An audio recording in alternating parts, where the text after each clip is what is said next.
watching Canadian Muslim news on Muslim Network TV from Toronto, Ontario. I'm Catherine Bullock. Assalamu alaikum and greetings of peace. Today, a conversation with Omar Yaqub from Islamic Family.ca in Edmonton about how to make Zakat matter in Canada. But first, some news headlines. Federal intervention for Bill 21 open, but premature, says Trudeau. Multi-faith community initiative receives prestigious award. Man arrested for leaving animal carcass outside Quebec mosque. Civilian deaths mounted as secret US unit pounded ISIS. And mosque in Germany vandalized by far-left protesters. And now the details. Prime Minister Justin Trudeau says that he will not intervene yet with Bill 21. He wants to avoid a dispute between Ottawa and Quebec and says that intervention is premature as the bill is still being challenged in Quebec courts. His response comes after a teacher was reassigned from her position for wearing a headscarf. Trudeau said that he personally disagrees with the law and is concerned with people losing their job due to religion. Quebec's Premier François Legault told the Montreal Gazette that Bill 21 was voted in democratically and that the federal government should not intervene in this sensitive matter. The GTA chapter of the Association of Fundraising Professionals awarded the Outstanding Philanthropic Award to the Love My Neighbour project. The award was given to the project for its fundraising effort over vaccine distribution in low-income countries. Over 12 faith affiliations, such as Islamic Relief Canada, the Salvation Army, and the Mennonite World Conference were involved in raising the money. With only 6% of people having received a single dose in low-income countries, the organisers are eager to continue their efforts in 2022. Lyndon Carter, the Chief Development Officer of UNICEF Canada, presented the award. A 33-year-old man was arrested for dumping an animal carcass outside Vaudreuil-Dorion Mosque in Quebec. The man might face criminal harassment and inciting hatred charges. He was released from police custody after he agreed to certain conditions, one of which is appearing in court if he is charged. The mosque was recently established and was met with a small group of protesters during the rezoning process. The incident is reminiscent of a gift-wrapped pig's head left outside the Quebec City Mosque in 2016, months before a shooting killed 6 and injured more than a dozen others. A shadowy US military unit sidestepped safeguards and repeatedly killed civilians, according to multiple current and former military intelligence officials. The top-secret American strike cell launched tens of thousands of bombs and missiles against ISIS in Syria.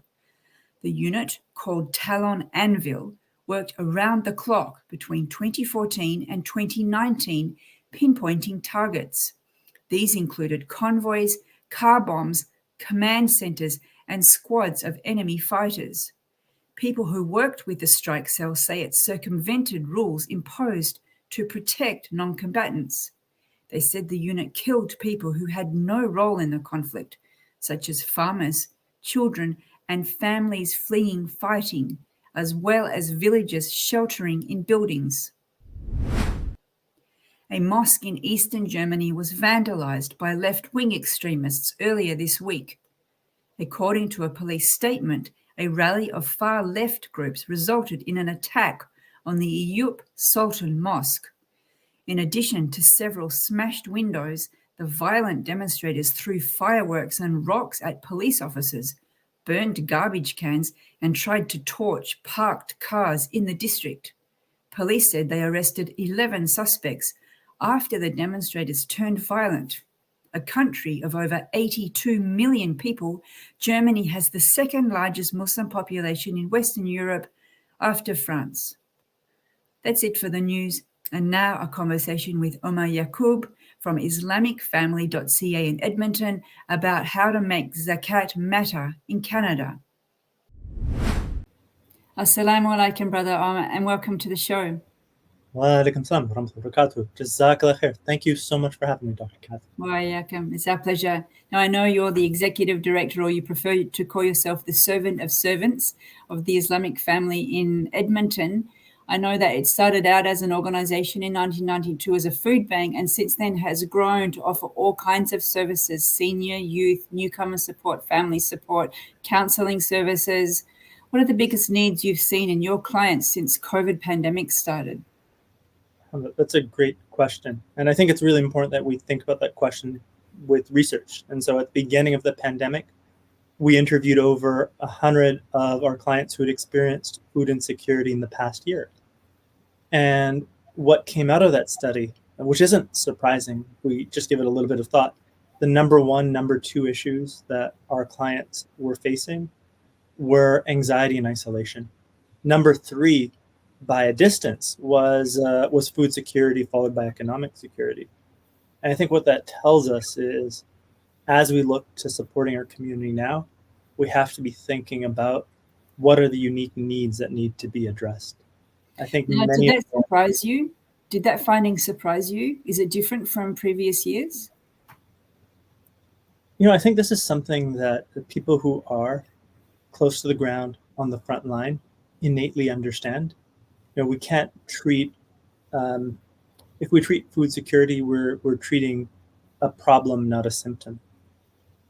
And I think what this did was, I think what the pandemic did was it exposed it and amplified it, and so it became more acute. And I think it really tells us as community service based organizations that we need to be more holistic in our approach. You mentioned in the as part of the answer there that you had done some research at the beginning of the pandemic. And full disclosure to the audience, I actually worked with you last year, did some research about Zakat in Canada to help your organization maximize its impact of Zakat. I don't think that a lot of Muslim organizations, at least that's been my sense, actually fund research. So can you tell us a little bit about why you've been interested in funding research? And also, in case the viewers don't know, we interviewed someone from your organization last month about a new research project you're doing about Muslim prisoners. So what is it about research that you're willing to spend money on? One of our core values is ihsan, um, loosely translated as excellence. And when we think about excellence, what does it require? Without a doubt, excellence requires understanding. You can't do excellent work if you don't understand the problem you're working on. And so it's a necessity for us, if we want to live our values, if we want to practice ihsan, to be investing in research, to be doing the work to obtain grants, to pull levers so that we can do research. And what we find with that research is it opens other doors. It directs our energies to where they can have the best result. Now, you also mentioned that you'd done this research and you'd learnt that anxiety was number one, and then later on, food insecurity. Muslims understand charity because we have this institution of zakat, which is a compulsory, one of the pillars. Does zakat play a big role in your addressing the needs that you come across through your research of your clients? Yeah. Zakat is an essential part of our organization. I think it's one of the things that differentiates us from other nonprofits. Oftentimes in the charitable sector, we run up against the boundaries of what the social safety net can do. And in those instances, Zakat is this incredible tool we can use to support economic justice, to support families in more innovative ways. And so, if someone comes in and they're an asylum seeker and they need a C-section, Zakat is a tool to support them in that. Some people think that there's no need to give zakat in Canada because there's no poverty, and whereas, great poverty in the Muslim world. How do you address that through your organization? I think there's a very significant impulse or a tradition within the Muslim community that zakat should be local, that there's no one other than the local community that can support people here, right? No one else is going to be helping the poor Muslims in Canada other than other Muslims in Canada. We know that there is poverty here, that there are people who fall through cracks, that there are people who need support. And I think Zakat is a tool which we can use to differentiate ourselves in our approach. We don't have to ape the problems of the social welfare state, which is often keeping people in poverty. We as a community can return Zakat to its tradition of enriching people and helping them flourish and removing them from poverty. And so, And how do you think that can be done? Is that would you say that's one of the biggest challenges you face in distributing zakat? yeah, I think it can be incredibly challenging, because if you think about Zakat in traditional societies, it was built on rich networks of people who had generational understanding of each other. You knew people, you knew their families, and so it was easy to know, oh, I should give this person money because even without asking, I know they're in a difficult situation. In the Canadian context, it'd be quite complex because of our isolation and because of the scale with which we need to do things. And so this requires us to invest in systems so that we can do things at scale. Now, it also requires us to ensure that we're not replicating things that already exist. So for instance, if we're trying to support people to stay in their house, right, and prevent evictions, well, there are systems within Canada that support that, and when they fail, then we want to use Zakat. Do you find that the Muslim community in your locale understands the role that zakat plays? Do you do a call out? Like, how do you raise the zakat funds? Alhamdulillah, we're really blessed in that we are part of a very generous community that wants to support those in need. I think there's a lot more work we need to be doing in terms of raising awareness. And I think the more we think about zakat, it's the more there is to learn. It's really incredible because it is this fifth pillar, right? It's a significant part of our religion, and even like some of the ways we translate zakat matter, right? So if we translate zakat as charity, we'll think of it in a certain way. If we think about zakat as, oh, this is the money of the poor Muslim, it's not my money. That's gonna change the way we operate around it. And if we think about zakat as economic justice, well, again, that changes our relation to it, and I think it enriches our understanding of our faith. And is that how you see zakat? You mentioned it's the money of the poor Muslim. It's not a charity. And you feel that changes the way you operate as an organization. Can you give us a tangible example?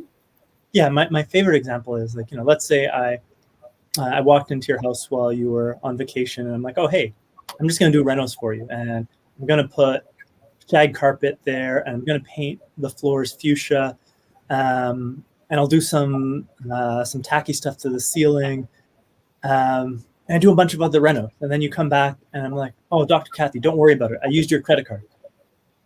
You probably wouldn't be happy, right? You'd be maybe livid. But that's how we tend to use zakat, right? Like if we see zakat as belonging to someone else, then it's really important that there's dignity in that and choice in that, right? Like we don't want to be making choices with someone else's money, right? So if we're saying, I'm just going to buy you 10 bags of lentils, is that honoring zakat? So you're saying, and I heard you say earlier that you thought that zakat tradition had some better aspects than the pitfalls of the social welfare system that you're working with. Would that be one of the things that you would point to? Yeah, like I feel one of the really incredible things as I learned about zakat and as we had discussions about zakat is thinking about it as a very, very different institution. One of the things we do in the modern day is we take kind of a punitive approach, or a very heavily focused on diligence approach. It's like, okay, I need you to prove you're destitute, and I'm going to give you just enough money so that you don't drown. And that's kind of the foundation of our of the social welfare state in many ways, right? If people are poor, give them a little bit so that they don't die. And you think zakat is different from that? Yeah, if we look at like traditional examples of zakat, and they're numerous, you'll hear examples of someone being given a farm or someone being given the tools of a trade. And I'm gonna turn that off. And we will actually have to leave it there. So just wrap up that last thought for us. I think that it's really incredible when you think about, let's not give people just enough so that they stay poor. Let's give them enough so that they can flourish. Let's give someone a farm. Let's give someone tools so that they can get out of poverty. And by so doing that they don't need zakat the next year or the year after, because now they become a contributor to alleviating others' poverty.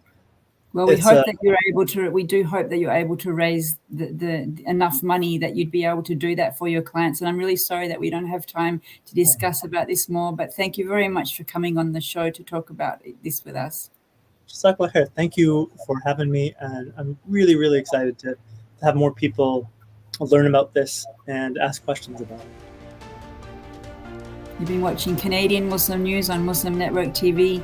Stay tuned for the next episode. Stay safe and God bless.